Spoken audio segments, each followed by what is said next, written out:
The door didn't creak. It exploded.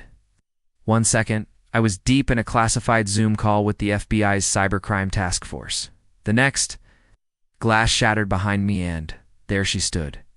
Karen, the self-proclaimed president of the Lakeview Homeowners Association. 45 floral blouse, shaking with rage, and holding a Glock 19, not plastic, real. Everyone on the Zoom call froze. The federal agent actually ducked instinctively, forgetting he was behind a screen.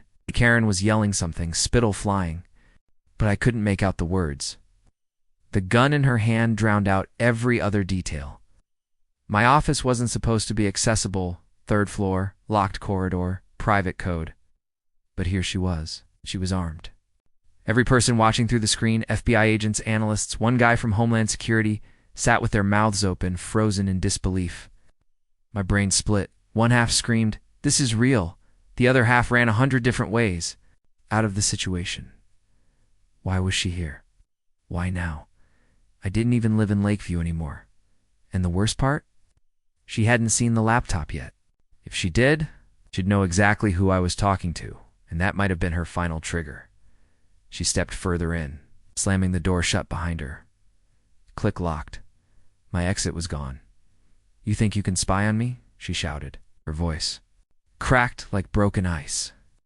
"You think I don't know what you're doing in this building?" The Glock twitched in her hand.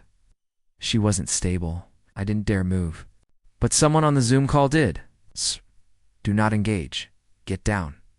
Put the screen down now." It was Agent Dorsey, his voice calm but sharp. But Karen had already seen the screen. Her eyes widened. "Is that the feds? Are you with them?" Her face turned pale, then red, then something in between. A new kind of anger filled her eyes, one that didn't care about consequences. 10 days earlier, I had filed a sealed report on suspicious HOA financials, not realizing how deep the HLD rabbit hole went. Money laundering, identity theft, offshore transfers. Lakeview's little neighborhood board was hiding a multi-million-dollar scam, and Karen wasn't just a nosy neighbor with too much time. She was the tip of a criminal operation hiding behind neatly trimmed hedges and annual bake sales. The FBI call today was supposed to be the quiet handoff. They were preparing warrants. I was the inside witness, until now, till she somehow got in. Until she showed up with a gun and every reason to silence me before backup ever arrived. I had one shot to survive this. One move she wouldn't expect. But if I got it wrong, I wouldn't live long enough to regret it. Karen's eyes darted. From face to face on the screen, pupils shaking like she couldn't decide who to hate more. Me or the half-dozen federal agents staring back at her through the webcam. "They sent you to spy on me?" she said again, voice trembling now. "I knew it. I knew you were watching us. You people think you can tear down everything we built." The Glock rose slightly. She wasn't pointing it yet, but it was getting close. I didn't answer. I knew better. One wrong word, and she'd fire. I slowly raised my left hand, palms out, while my right hovered near my coffee mug. Not for drinking, for throwing. A distraction. Maybe a second and a half if I was lucky. On the screen, Agent Dorsey's voice was barely a whisper, but in my AirPods it hit like a siren. "You need to stall her. Keep her talking. We've got your coordinates. Patrol's in. Route ETA 6 minutes." I didn't nod, didn't blink, just breathed slow. Karen had noticed the earbuds. Her face twisted. "You're listening to them, aren't you? You're wired." "What? Are you wearing a mic too? Take it off." "Now." She stepped forward. The Glock lifted another inch. The barrel pointed straight at my chest. "Do it," she barked. "Empty your pockets. Right here. Now." My fingers shook, but I moved. Not too fast. Not too slow. I reached into my blazer, pulled out my phone, then my wallet, then my key fob. She watched each move like it was a threat. The air was dense. I could feel the sweat dripping down my spine. Karen's breathing was heavy now, but not normal heavy, erratic, uneven, like her fight or flight had short-circuited. They think they can audit us, seize our funds, arrest good Americans because we defend our property rights? I'm not the criminal here. You are. You and your little government pets. The moment she said that, I knew two things. First, she wasn't here on impulse. She planned this. Second, she wasn't planning to leave quietly. It wasn't fear. It was retaliation. She believed she was doing something noble that made her even more dangerous, because people who think they're saving the world don't hesitate to destroy. Anything in their path? I took a slow step back, not retreating, just repositioning. Karen, listen, no one's here to hurt you. No one's spying on you. That called they reached out to me, not the other way around. Oh, I didn't even... Lies! She screamed, cutting me off. You were asking questions. You think I don't know? You showed up to HOA meetings with a clipboard like some kind of accountant? You thought you were subtle? Her lip curled. You're not FBI. You're just a coward with a Zoom link. That word, coward, did something to her. She spat. It, with venom, took another step. Now she was within 6 feet. Point-blank range. I didn't move. I didn't even blink behind me. The laptop screen had gone quiet. The agents had muted. Smart. Any noise might set her off. That silence gave me exactly one thing: a window. I shifted my weight slightly, just enough to grip the mug at the edge of my desk. She didn't notice. Her eyes were bouncing from the laptop to the gun to my face, and then her voice dropped. You think they're coming to help you? She whispered. They're not? No one's coming. I paid off half this building's security. I know how long it takes for anyone to respond. Here. You've got 4 minutes, 5 maybe, and then it's just you and me. She was bluffing. Maybe she wasn't. I didn't know which was worse. But her confidence rattled me. I thought I'd prepared for every angle, every risk, but I hadn't expected this. Karen was no longer just a delusional HOA leader. She was an extremist. And I was trapped in a soundproof office, 2 floors above ground, with nothing but a mug, a laptop, and a wall clock ticking louder than her footsteps. That's when I saw it reflected in the glossy screen of my laptop. Just over her shoulder, shadow, movement, subtle, controlled. Someone was on the fire escape outside. Tactical gear, helmet, rifle. The FBI had moved faster than she guessed. And now, all I had to do was not die before they breached. Easy, right? Except Karen turned at that exact moment. She saw the shadow too. Her head jerked toward the window, and her hand moved with it. That was my chance. I didn't think. I threw the mug. The mug shattered against the side of her shoulder, not a clean hit, but enough to jolt her off balance. She screamed, staggered sideways, and the gun fired. The shot tore through my desk, splintering wood and knocking my monitor off its stand. Ow. I hit the floor hard, shoulder first, rolled beneath the desk. My ears rang from the blast, but I didn't stop moving. Karen was yelling again, but now it was panic-less certainty, more confusion. She spun toward the window. Too late. A flash of steel burst through the glass flashbang. The room exploded in light and sound. Karen shrieked and dropped the gun, clutching her ears, falling against the wall. My vision blurred. The light was pure white, the noise a brutal roar. But I knew the drill. Count to 5. Don't move. Stay low. Boots hit the ground fast. Shouting followed. Hands on your head. Do not move. Weapon down. I blinked hard, vision returning in fragments. 2 tactical agents moved like ghosts, sweeping the room. Karen was screaming incoherently, writhing against the filing cabinet, disoriented and blind. One of the agents secured the Glock. The other cuffed her, subject in custody, secure. No further resistance. The air was thick with dust and adrenaline. I pushed myself to sit upright, heart pounding like it would explode. One of the agents turned to me. You good, sir? I nodded slowly, still trying to hear properly. Yeah, I croaked. Yeah, I think so. My desk looked like it had been hit by a truck. Papers everywhere. Laptop cracked. One bullet hole smoking quietly in the hardwood. Karen was still. Shouting something about deep state setups, about the Constitution, about patriots being hunted. The agents ignored her. One of them radioed for medical to check her mental state. I leaned against the wall and finally exhaled. My hands wouldn't stop shaking. That wasn't adrenaline anymore. That was shock. Pure, real, and cold. 1 minute, I was briefing the FBI. The next I was a hostage. And now, I was just another witness to a takedown gone sideways. Agent Dorsey entered the room seconds later. Suit still immaculate, calm as ever. "You've handled that better than most field operatives," he said, kneeling to check my eyes. "I thought we lost you when the shot went off." I laughed once. It sounded hollow. "Yeah, I thought I lost." "Me too." He nodded grimly. "We've had eyes on her for weeks. I just didn't think she'd act this fast." He glanced at the shattered window. She must have known we were closing in. I looked over at Karen now, restrained, bruised, but still yelling nonsense. She said she had people in the building. Dorsey's expression darkened. "Then we've got a bigger problem." Another agent handed me my cracked laptop. "We recovered the Zoom recording. Clean feed. Everything's documented." But Stared at the screen the moment she burst in. The gun. The threats. All of it. I'd only meant to report shady HOA money transfers.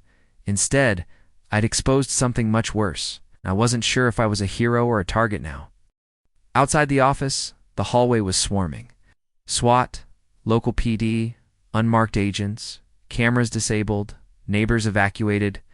It looked like a war zone, but no alarms had gone off. Just like she said, Karen wasn't bluffing. She did have someone inside. Dorsey caught my look. "Yeah," he said, "we're pulling every access log for the last 72 hours. Nobody walks in or out of this building without getting vetted." He paused. "You ever seen her talk to anyone unusual?" I laughed again this time. Bitterly. "Everyone in that neighborhood is unusual. It's like a cult with lawn sprinklers." Dorsey cracked a smile. "Fair enough." They took me downstairs through the service elevator less visible. Karen was escorted separately, head down, still shouting. Outside, a black SUV idled near the alley. Dorsey pointed. "You're not going home tonight. Going dark." I hesitated. "Am I being detained?" He shook his head. "You're being protected for now. Because if she got in here with a gun, her friends might already know it didn't go as planned." My stomach twisted. I hadn't thought of that. Karen might be crazy, but people who fund crazy tend to be organized. And ruthless. I climbed into the SUV without another word. As we pulled away, I glanced back once. My office window shattered. Taped off, and below it, a van I hadn't seen earlier. Plain white. Sitting too still, watching. Dorsey followed my eyes. "Yeah," he muttered. "That's not ours." Dorsey didn't say anything for the first 5 minutes. Neither did I. The SUV cruised down Lakeside Boulevard like it was just another Thursday. No sirens, no lights, just silence and bulletproof glass. I watched the side mirror obsessively. That white van was still 2 cars back, keeping perfect distance. "You see it too, right?" I finally asked. Dorsey nodded without turning. "Clocked it when we left the garage. Swapped out their plates twice already. Not amateurs." The driver, young buzzcut, stone-faced, tapped a button on the dash. Surveillance drone deployed. Tracking heat signature on the van. Screen lit up near my knee. I saw the van's outline, the driver's infrared silhouette, and something else. The back. It was warm. Too warm. Someone was inside. Maybe 2. "They're not just watching," I said. "They're staging." Dorsey nodded. Karen was just a pawn. Smart. Dangerous, but not the brains. Whoever's in that van, they sent her in to fail. To see how fast we'd respond. He tapped a secure phone against his palm, thinking, "They sacrificed her to expose our timeline. That means this goes way higher." I turned back toward the road. My heartbeat hadn't slowed since the office. "What's the end game?" Dorsey looked at me, serious now.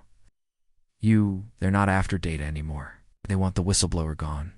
You cost them millions when you gave us that account ledger." My chest tightened. "I didn't even publish anything." He shook his head. "You didn't have to. We did. Your file triggered 5 sealed indictments this morning. Karen's people knew. I just didn't know how we knew until today." The driver took a sudden left, hard and fast. I gripped the door. "Was that a detour?" He didn't answer. Dorsey glanced at the screen again. The van had sped up. 3 cars now. No hesitation. "All right," he muttered. "They're pushing." Us. Get ready. The driver flipped a red switch beneath the console. The SUV jolted as hidden armor locked in place. Rerouting to Site Echo, the driver announced. ETA for minutes, but we may not make it clean. I reached under the seat, found a tactical vest. No gun, just armor and a flash emergency sat phone. When it hit me. This wasn't transport. It was extraction. Behind us, the van changed. Lanes, closing distance. The screen lit up red. 2 in the back, the driver confirmed. 1 with long metal signature rifle or shotgun. Dorsey didn't wait. Deploy counter. The SUV released a burst of chaff behind his metallic smoke and sensor jammers. The van swerved, tried to adjust, but we took a hard right through an alley and didn't slow. My body slammed against the door. They're not giving up, I said, bracing myself. Dorsey snapped back. No, they're escalating. We emerged into an open industrial park, concrete, forklifts, storage containers. Empty roads, too quiet. Perfect ambush zone, the driver said. Dorsey agreed. We don't stop, not here. But then we did. Tires screeched. A black SUV identical to ours blocked the path. No lights. Just 4 doors opening at once. 4 men stepped out, not police. No badges, no words. They all wore tactical gloves, and they were armed. Reverse, Dorsey shouted. But the white van had reappeared behind us, cornering us in the alley. 2 SUVs. 1 witness. No backup. Dorsey pulled a pistol from under his coat and chambered around. Stay low. If they fire first, you crawl out the rear and run. Don't stop. My mouth was dry. What if they don't fire? He glanced sideways. Then we negotiate. But I'm not betting your life on it. The other team approached slowly. 1 man raised a hand. No weapon. Just calm. Dorsey cracked his window. Federal agent. You're interfering with a protected witness. The man didn't flinch. Know who he is. And we know you won't make it to Site Echo with him. Give him to us now, and this doesn't turn into a national headline. I froze. That voice, familiar, low, deliberate, smug. I'd hear it once months ago. A HOA conference call. He was the one Karen always deferred to. Mr. Matson, the consultant from the legal team. Except he wasn't legal. He was something else entirely, I whispered. That's him. He funded the shell companies. Dorsey's eyes narrowed. You sure? Positive, I said. That's Madsen. He's the one who set up the fake vendors and cleaned the money through property. Taxes. Dorsey locked eyes with the man. That's son, he said loudly. This is your last warning. Back off, or we classify you as hostile. The man smiled. You already did. Then came the sound. Not gunfire. A whine, above us. Drone, not ours. The whine grew sharper like a saw blade in the clouds. Dorsey looked up. Incoming drone, non-regulated. Military-grade prop design, thermal active. The driver yelled, We need cover now. But there was none. Just open pavement and steel containers. The second SUV ahead began to spread out, Madsen's team moving tactically, boxing us in. This wasn't intimidation. This was preparation. They knew how to isolate a target. How was the target? The drone dropped into view map black, 6 rotors. With a mounted device slung beneath its frame? Not a camera. Too heavy. That's not surveillance, Dorsey muttered. That's a micro-disruptor. They're going to EMP the SUV and cut comms. I didn't need translation. If they killed. The electronics, we were deaf, blind, and caged in a dead vehicle. Dorsey made the call. Move out. Now. He flung his door open and fired a single shot, controlled, measured. It hit the drone's underside. Sparks flew, but it stayed airborne. The disruptor flashed once, and every screen in the SUV went black, engine dead, dash lights gone, radio silence. The vehicle was now just a steel coffin. Go, Dorsey yelled, dragging me by the arm. The driver covered us as we bailed out the side. The drone spun erratically now, wounded but still hovering. Dorsey aimed again, second shot. This time, it dropped. Hard. The rotors shredded into the pavement just 10 feet away.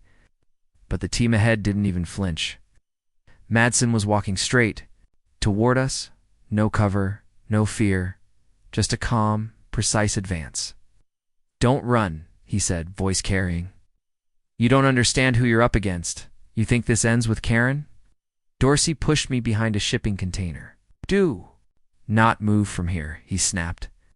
"You run without cover, you die." The firefight started with a crack.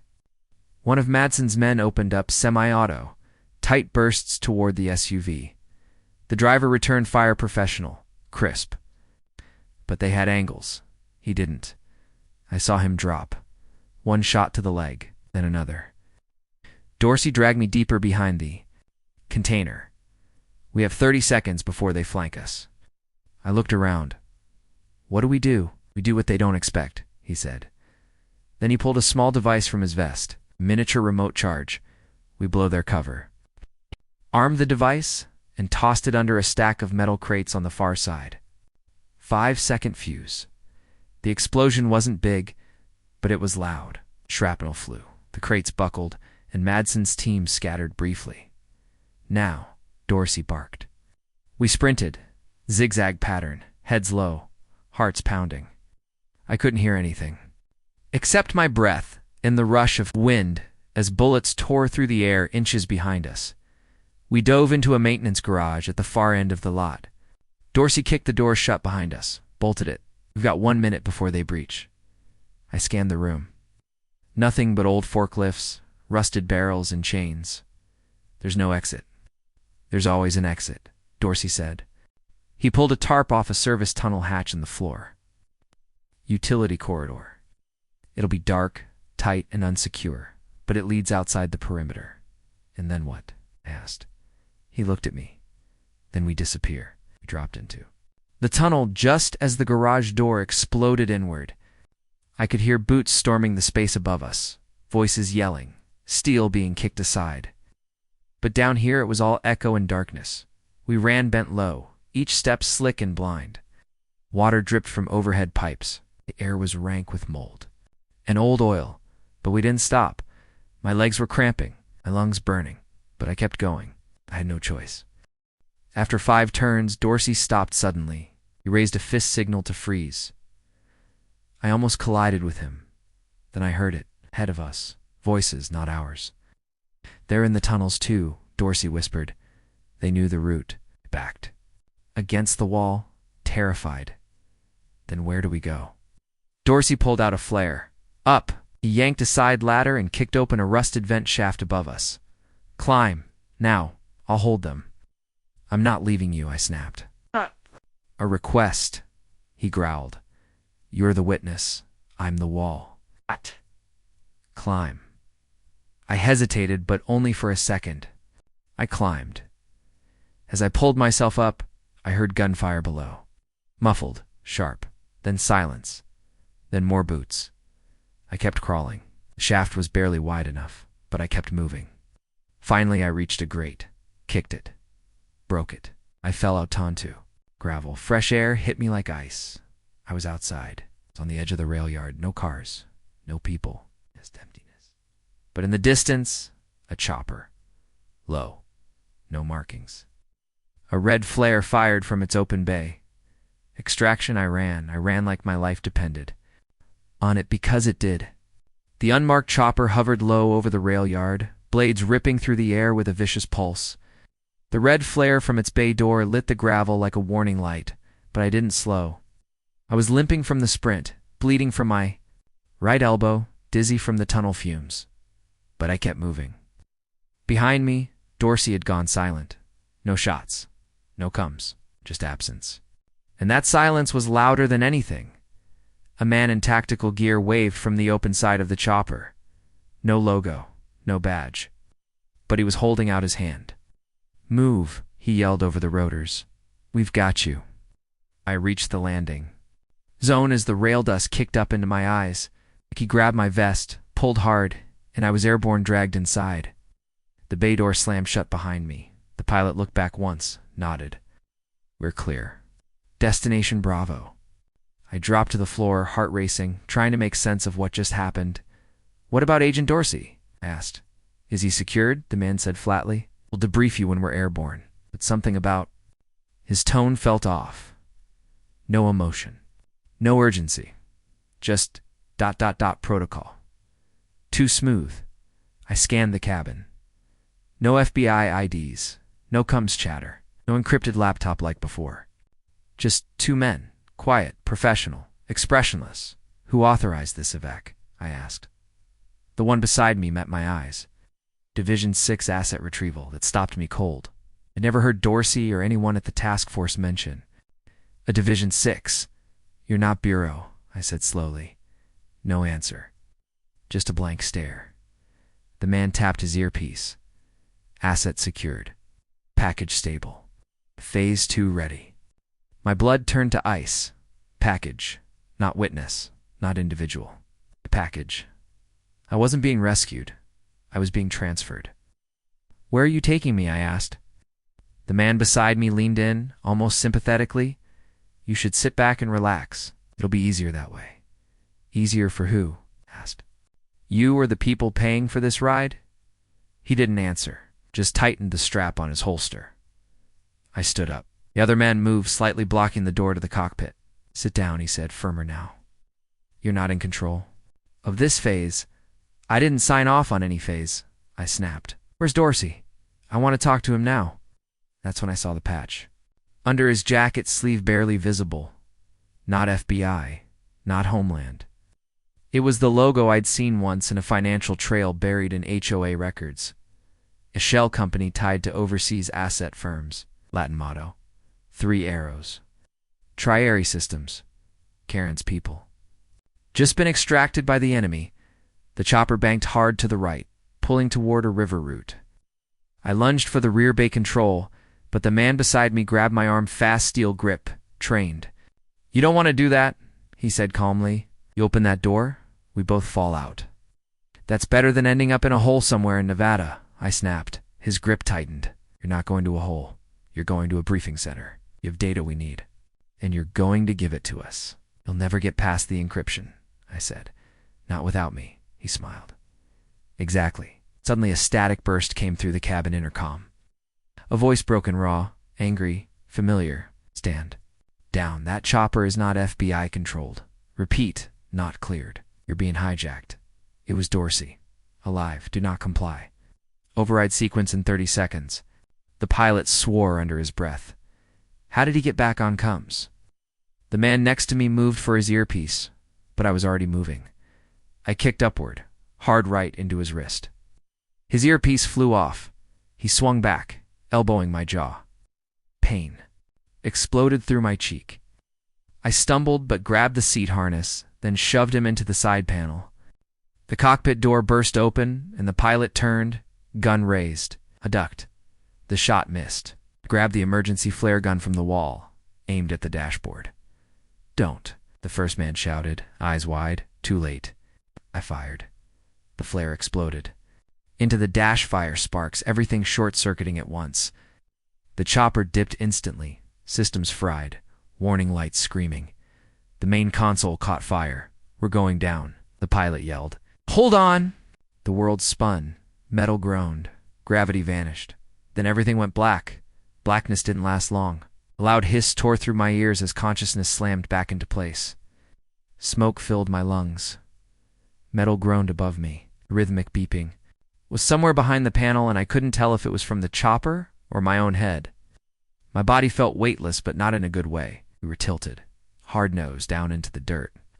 The windshield had shattered. The right rotor was gone. The left creaked like it wanted to fall off, and the pilot, dead. Neck twisted at an unnatural angle. Blood dripping from his temple. I turned slowly, my ribs screaming, and saw the man. In tactical gear, unconscious but breathing. His leg was pinned beneath the seat frame, and the flare gun. Gone. Outside, faint red lights blinked in the fog. Swamp reeds. Water. We'd crashed into the marshland somewhere west of the industrial. Corridor. Remote. No traffic. No civilians. No witnesses. Except me. And him. I clawed at the door, coughing hard. My fingers found the manual release. I pushed once, twice, then kicked it open. The smell hit me first. Oil, fuel, burnt electronics.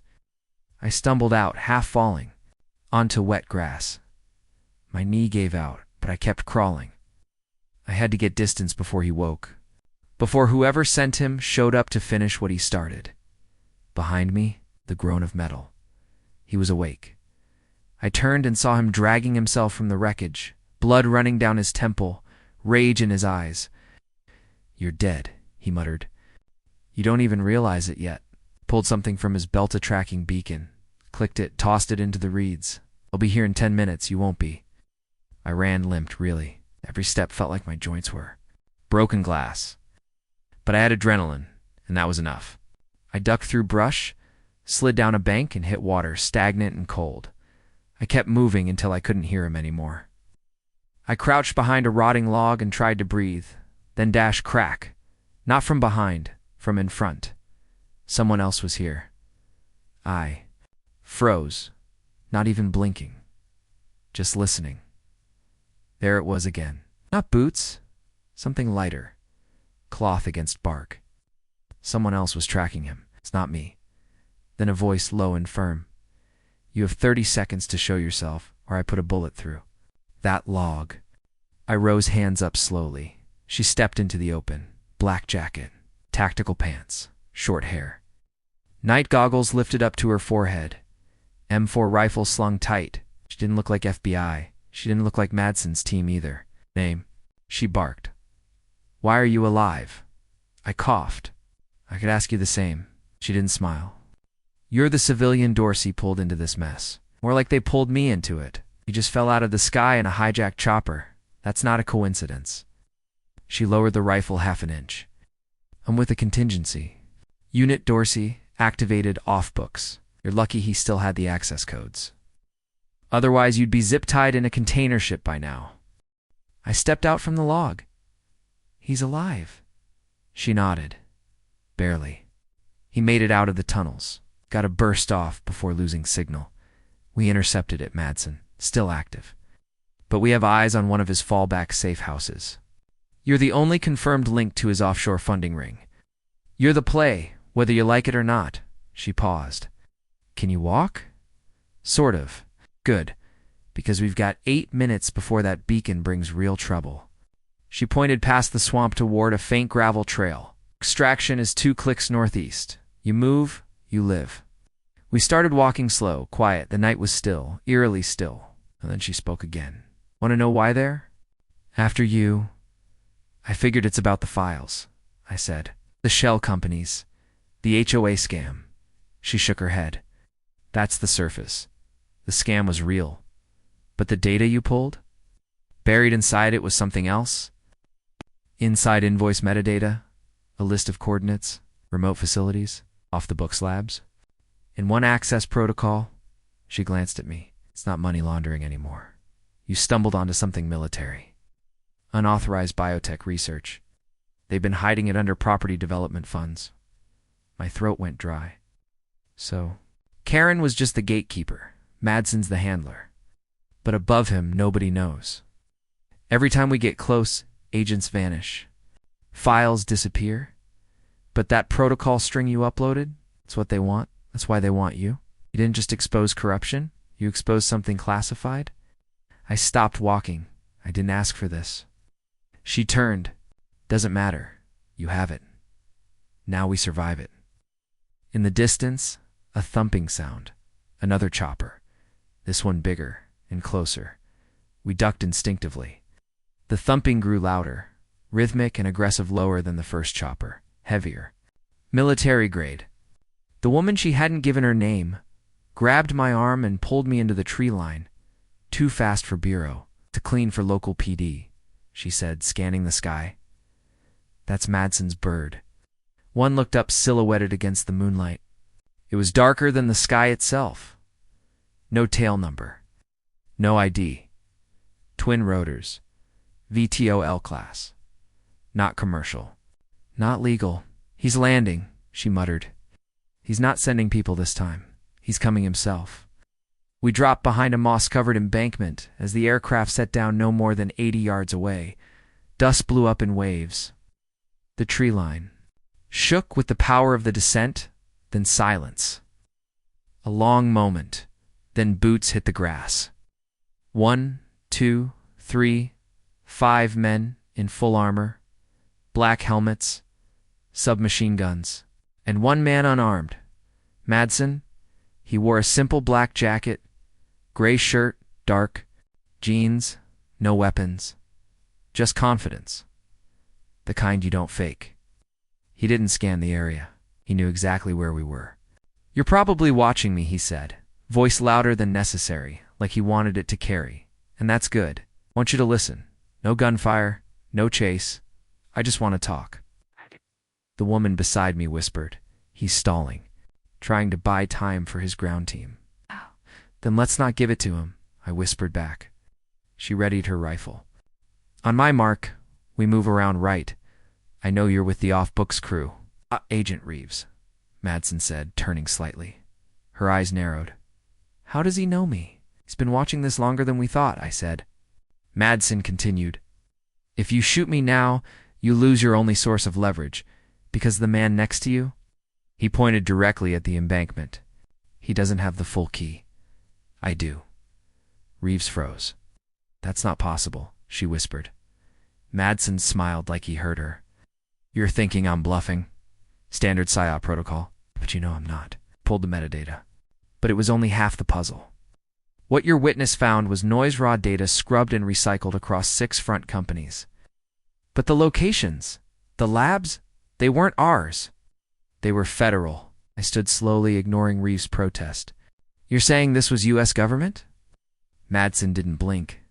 "Black site development under a defunded program called Project Grange. It's canceled in '09. But someone kept it alive using HOA redevelopment money as a shell. We didn't create the system. Well, we found it, and we took it back." I said, "With what?" "Assassinations. Bribery? Karen with a Glock?" He actually laughed. "She wasn't supposed to pull a weapon. It was a breakdown. A personal spiral. The rest of us. We've been trying to stop what Grange turned into." He stepped forward, hands still visible. "What if I told you we're the cleanup crew for your government's biggest mistake? Would that make us terrorists or patriots?" Reeves stepped forward to now. Weapons still aimed? Why go after the witness? Madsen's face hardened because he triggered the failsafe. He didn't just decrypt the vendor logs. He unlocked a location beacon buried inside the metadata and active project site. One we didn't know was still operational. He turned back to me. "You exposed it? And now that it's out, the people funding it won't stop until all of us are dead." A silence passed between us. The words hung there, heavy and sharp. Then Reeves comes crackled. A garbled voice. "Reeves, this is Delta Team. Be advised. Intercepted drone confirms convoy en route. Not local. Known insignia. 12 hostiles. Tia. 4 minutes." She looked at me. "They're not his," I said. Madsen confirmed it. "Not ours. And not yours either. Which means we're out of time." His face shifted. "This is the part where you stop pretending we're on opposite sides." "Because in 4 minutes, no one's going to care who pulled what trigger. The only question is who makes it out alive to stop the real enemy." Reeves didn't lower her rifle, but she didn't fire either. "Why should we trust you?" Madsen stepped forward. "Because I brought you the hard drive, the full string, the locations, the key, everything." He pulled a metal case from inside his jacket and laid it in the dirt. "Take it. Or shoot me. But make a decision now." Reeves looked at me. I looked at her. The sound of incoming engines started to echo in the hills. The convoy was almost here. The sound of the engines grew louder to synchronize to be random traffic. Reeves grabbed the hard drive case from the dirt and slung it over her shoulder. "We move now," she said, eyes still locked on Madsen. "But I swear to God, if you cross me, you won't get the chance to regret it," Madsen finished, calm as ever. She scowled, but didn't argue. "Extraction's blown. We'll have to cross the floodplain and hit the secondary trailhead." "Won't make it in time," I said. "Not on foot." Then we improvise, she snapped, already moving.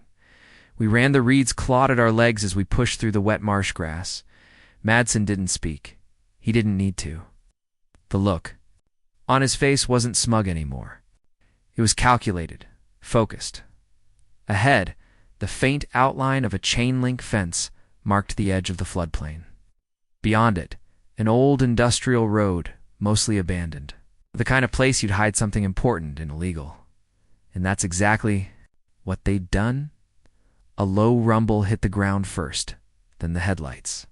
Black SUVs, armored van, matte green tactical truck bringing up the rear. No insignias. But these guys weren't local PD. They weren't even pretending to be. The lead SUV stopped 30 yards from us. Doors opened. 12 men, same gear, same one. Look, no voices, just movement. One man stepped forward. Different uniform, cleaner, chest rig and headset. "Commander, package," he said flatly, looking directly at me. Now Reeves stepped in front of me. "This area is under active investigation. You don't have jurisdiction." The commander's eyes never moved. "We're not law enforcement." "That's clear," she said. "But if you fire one shot, you'll die first," he replied. Then it happened fast. Reeves fired. One. Clean shot to the chest rig. It deflected. But it was the signal. The night exploded. Muzzle flashes lit the brush. Madsen tackled me to the side as bullets ripped through the air. Reeves dropped low, returning fire in bursts. "Get behind the truck," she shouted. Madsen dragged me toward the tactical vehicle at the back of their convoy intended. Hostiles went down in front of us. Hit from a new angle, another figure emerged from the dark Dorsey, bleeding, limiting his steps. But alive. Rifle in hand. "Told you I wasn't done yet," he shouted.